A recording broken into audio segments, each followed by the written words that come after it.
With Dragon Ball Super's adaptation of the Resurrection F Revival of F story, one of the major differences is the exact opposite of the fate of the character Tagoma. In the Resurrection F movie, we saw Frieza wipe him out instantly early in the film, but in Dragon Ball Super, the guy's got like secondary villain status at this point and is ridiculously more powerful than we could ever expect because he trained with Frieza. So, on this video, I want to talk about the theory or the analysis of whether or not Tagoma's leap is the biggest power increase, the biggest power leap in the history of Dragon Ball, and there's something to it. So joining me first, I want to introduce the scientist of the Dragon Ball community from LaughingStock Media. Say hi, Mike. Hey guys, it's Mike here from Laughing Stock Media. How's it going? All right, we need your brain here to figure this one out here, even though you were the first one to alert me and say, hey, is Tagoma's, power in Super the biggest leap ever? Very possible. And to help us out with that is the other person I have here on this video, the undisputed ruler of power scaling, Josh from Dragon Ball Nation. Well, I don't know about undisputed ruler, but it is definitely good to be here and share my thoughts. Let's talk about it. So I think we're all pretty surprised at what Tagoma has become, and when we first are introduced to Tagoma, Sashimi, and Sorbet, well, not so much Sorbet, but he tells us that Tagoma and Sashimi are right around the level of Dodoria and Zarbon. Now, if you go back to the Namek arc, you'll know that Dodoria and Zarbon's power was roughly around 24,000, I believe, in first form. Do you happen to have off the top of your head what Zarbon's monster form power level was? I don't have that off the top of my head, but that should be around a 30,000. Very small margin of difference there. 30, 31,000. That should be about the right range. Wouldn't you agree, Mike? I think I put it between 28 and 30 just because the fact that the Ginyu Force were talking about how Vegeta was like maybe a little bit over 30 and then they annihilate him. And if they were like 45, they're 1.5 times, which makes sense to me. So I feel like he's 28 to 30, maybe 31 max. Right. So Tagoma goes from that. Let's say 31,000. Let's just go at a high number here. He literally leapfrogs SSJ Goku, leapfrogs Frieza, all his forms, leapfrogs most of these android Cell Arc. We don't know exactly how strong Tagoma is, but we can power scale to figure it out. I mean, I've never heard, and we've seen some crazy leaps. All right, Goku went from from the Vegeta saga to the Namek arc, had a tremendous leap in about 6 days. Tagoma, and we've seen, of course, characters train for years. Tagoma, though, 4 months. I believe it was 4 months in Super as well, right? Yeah. 4 months, and now he's gone from 24,000 up to somewhere in the multi-millions. Yes. Is this the biggest increase ever, Mike? Honestly, I feel like it is. And now, of course, we're talking about the same arc in which Frieza goes from 120 million to, I don't know, trillions maybe. But the thing is, like, Tagoma, if he goes from 30,000, now, of course, we have to figure out where Tagoma is in terms of power and scale him according to other characters. Now, there's multiple ways to do this, but we have to look at other characters first. And first off, we have to look at Piccolo. Now, when Piccolo fights Tagoma, he's utterly annihilated. It's not even a fight. He goes up, punches Tagoma in the face at full power. It does nothing to him. And then Tagoma just casually rips his arm off and just knocks him down. You know what I mean? So, like, to be honest, at this point... Just to add to what you're saying, this is Piccolo after being fused with Nail, Kami, and training, okay? Yeah, for like 10 years at this point. Exactly. Super Namekian, ridiculously strong, and he got blown away. Personally, I think that around this point in time, Piccolo should be as strong or stronger than Super Perfect Cell. Just because the fact that, considering when Piccolo went to the Hyperbolic Time Chamber just for the first time, Room of Time and Spirit, whatever you want to call it, Danny, he went in there for the first time. He was already stronger than Vegeta, Trunks, Goku, all these people when they went initially, and he was equal to or stronger, probably stronger than Vegeta and Trunks after they went the first time, considering how shocked Trunks was that Piccolo would not be able to beat Cell at that point. So give him 7 more years, and in the anime they specifically say, oh, Piccolo's ki is stronger than ever before the Buu saga, and then give him even more years up until this point after the Buu saga. I think he's got to be around Super Perfect Cell's level, and Tagoma utterly trashes him. So if he goes from 30,000 to maybe Buu levels, like maybe even in between the two, then I just can't see, any leap ever bigger than that. So you think that Tagoma is right in between Super Perfect Cell and like Fat Majin Buu, in your opinion? He could even be at Fat Majin Buu because we don't know how powerful Gohan is. For all we know, Gohan is drawing out the mystic power or remnants of it with his Super Saiyan form when he fights him. We don't really know because it almost seems to be implied that base Gohan is stronger than Piccolo. Yeah, and base Gohan was losing to Tagoma, but then when he went SSJ, he was winning. Now, Josh, power scaling wise, how do you figure this? How do you figure Tagoma's rise here? And also, in addition to that, do you think that Frieza's evolution from where he was at in the Frieza saga to his max power Golden Frieza is a bigger leap than Tagoma, or no? I think that is a bigger leap to Tagoma because that's on such a new level of power. Here's the thing, it's God level, really. It's and especially with Super, it made me look at the whole thing completely different. It's like such a much bigger increase than what I had thought before. It's just an entirely different scale of power that we haven't seen in Z. GT's a different story for another day, obviously. But as far as this goes, I'm going to absolutely agree with Mike on one thing. And basically what that is that there really is no reason why Piccolo would ever get really weaker. He should be training. Now, do we know if he actually was training? Did they state anything like that? Or we just know it from the character perspective? We just assume it from the character perspective, yeah. We've never ever heard anything that suggests Piccolo after the stopped Cell training. games, we never heard that he ever trained. Not that he wouldn't be. Maybe he wasn't. That's my only explanation, that he could, cut back on some things to, be at the lookout. And obviously now watching over a pan and all that BS. Even if he stopped training completely, there's no reason he would ever get weak to such a degree that he's being represented in the Resurrection F film.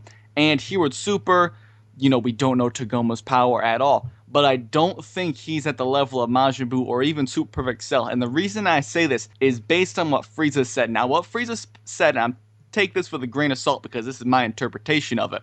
In the Resurrection of F film, he hears, and in Super, he hears about Goku beating Majin Buu. Assuming this is either Kid Buu or Fat Buu that he's referring to, I will just even scale it up to say Buuhan, just for all sakes of purposes. He doesn't know who Buuhan is, but I assume he's talking about Right, but I'll Fat scale Buu. it up just to...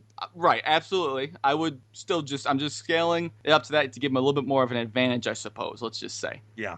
I would put Final Form Frieza, when he fought Goku, above Buuhan, definitely, because Frieza stated that since Goku was a character that beat Majin Buu, Frieza said that he would pretty much annihilate him in a second. You don't have to be that much stronger than someone to annihilate them in a second. And when I say not that much stronger, I mean 2 times. People think you need to be like, dozens of times. No, 2 times would be enough. I can definitely put Final Form Frieza above Buuhan. That is definitely a good number. I would definitely say that he Final could be Form, not Golden. Not Golden, Final Form, just for all sakes and purposes. Now, First Form Frieza, I don't think would be close to Fat Buu. And I don't think that, obviously the difference between First Form Frieza and Final Form Frieza would be the same, percentage as it was on Namek, that split, that 530,000 to 120 million. I think the gap would be closer between those 2 forms. What do you say about that? That would make more sense. Honestly, I disagree with what you're saying. I think that Frieza in his first form is stronger than Fat Buu was, because first off, everyone who arrives on the scene all act like this is a power in Frieza's first form that they've never encountered before. All right, they're all acting like, that's a good point. Even if we want to say that he's weaker than the other forms of Buu after him, which I think is possible. The fact of the matter is they act like Frieza in that first form is is stronger than, say, Fat Buu, because they've all encountered him and they're all like terrified. They're like, he's completely out of our league, and they're even saying that about Gohan. Now, another thing when it comes to Tagoma, what we were talking about before, Another thing we have to consider is Gotenks. Now, Gotenks is, after the Hyperbolic Time Chamber, in his Super Saiyan form, should be able to utterly shit on Fat Boo. Like, it wouldn't even be a fight. But the thing is, even if we say that he hasn't been training since then, the fact of the matter is we never see any real significant decrease in the power of Gotenks at all. We've never seen any decrease at all, to be honest.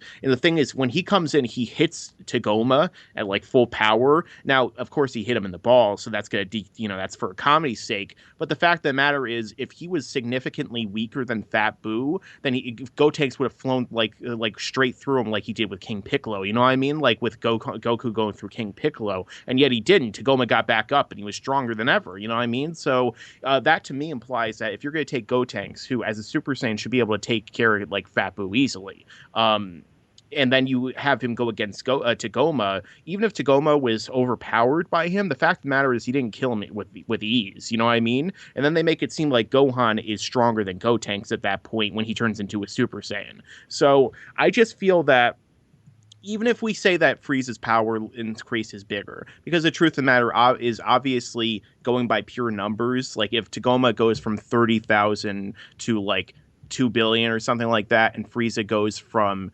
120 million to like 1.2 trillion, obviously Frieza's increase is bigger just because the numbers alone. But I mean, like, obviously when you have a character like Tagoma leapfrogging all of these major villains, I would definitely put him above Super Perfect Cell, because I really don't think that Frieza's first form, the way it's been presented, is weaker than Fat Boo. I mean, he one-shotted all the Z fighters who have been training, just look at Tenshin Han. His Kikoa was able to hold back second form Cell, which again, one of the weirdest power scaling moments in the entire series, and he was able to even push back a beam from Gotenks Boo or Boo Tanks or whatever.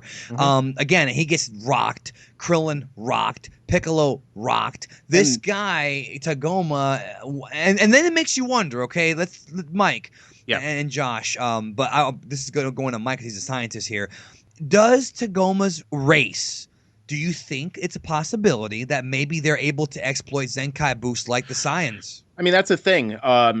Of course, we don't know anything about Tagoma's race. He's another alien creature like Frieza that we have no idea what the hell is going on with the race. We know a lot more about Frieza's race and every other race we've encountered than we know about Tagoma's. The thing of the matter is that all we know so far from their training is that every single day Frieza would beat Tagoma to near death, and then he would sounds heal. Like a Zenkai boost. So for all we know, Tagoma's race has something akin to a Zenkai boost, and he got one literally every single day for 4 months, greater than anyone has ever gotten in the history of the series. You know what I mean? Because there's nothing to suggest that, like, we have no idea what was going on in that train unless they do another flashback. So for all we know, Tagoma was just getting beaten down and then getting healed and then getting stronger. So he could. But also another thing I wanted to point out is that Frieza in his first form was like effortlessly like putting down Gohan as a Super Saiyan with those finger like attacks. Like, he has to be above Boo if he's doing that. Yeah, here's the thing. And I know that there wasn't an actual fight between him and Chisame, but Gohan obviously was charging, to intimidate Chisame when he grappled him. He couldn't. Yeah. I don't think he still could have gotten out, and he didn't look like he really could have broken out without powering up. Still, I don't think Gohan was trying. He was telling Chisame to get away from me. I think that Chisame could do literally nothing to Gohan, to be honest. Right. Well, okay, then how much weaker is Gohan? It's so weird how, he keeps getting nerfed over and over again, and it's like...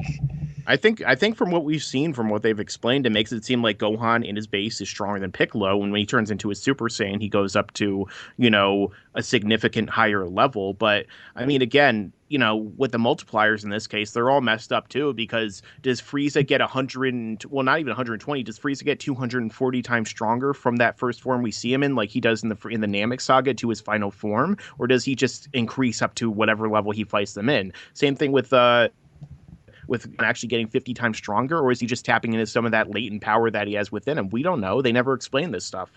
That's all we can do is just kind of figure it out through power scaling. So yeah, the power scaling on this whole, I think something we can all agree on, and it's obviously there's understandably different opinions here.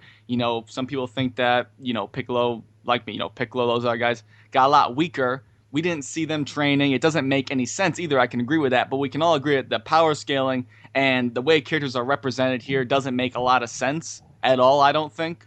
I don't know how you guys feel, but that's definitely Doesn't. that's the reason we're all talking about this in the first place. Well, remember, it's like when we talked about the Beerus Goku fight in Super. They're sitting there threatening the universe and the galaxy and everything with their punches. How much more powerful is Golden Frieza versus Goku going to be with the SS Blue now being even more powerful? I mean, one punch should theoretically rip open the space-time continuum, and it's probably not going to. So, Yeah. Super's all jacked up. Right. Yeah. I mean, that's what it seems like. I mean, the power scaling has been ruined since the Buu saga. I mean, since none of that ever made any sense in the Buu saga, and everyone got these ridiculous power ups, and no one knows what they were. But I mean, I can Josh could be completely 100% correct. Piccolo could be freaking Zarbon level again, just Which because makes they wrote absolutely to no be. sense. I mean, And I just want to say, Gotenks could have still decreased. Like I said, we don't know what these characters have been doing. I'm just assuming that, even though it makes no sense for Piccolo, he wasn't training, he was busy with things, but he still wouldn't get so weak. No, I mean, the thing is me, that I Kami would was still the most powerful being in the world, Right. and he never trained or anything. Like he was he might train when he was younger, but it doesn't exactly seem like he ever lost any power from what he talked about, and he'd been there for centuries. So we don't even know if Namekians lose power over time like other creatures do. Yeah, I assume they only lose power when they get really old, like Saichoro and Kami. I guess Yeah. because Kami would have probably been a lot stronger when he was younger. We can assume. Well, yeah. All right. Well, Mike, we know your opinion. Josh, do you think Tagoma's power increase is the biggest of the series, or is Frieza still the biggest? Aside from transformations, because I think if you're including transformations, I'd say Frieza's transformation and the Super Saiyan God boost is far over this.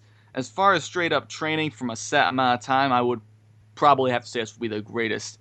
But for me, I'd probably, as a safe bet, 'cause it's so hard to power scale them here, Yeah. I'd probably put Tagoma, and I know Mike's going to disagree with me, somewhere around the range of semi-perfect Cell. Just No. based off of the BS that's here, Impossible. I know. I don't know. I think it needs to be higher than semi-perfect Cell because of how he one-shotted I everybody. agree, it would make But then more sense. again, I agree. he couldn't even kill Master Roshi with a hit, so who knows?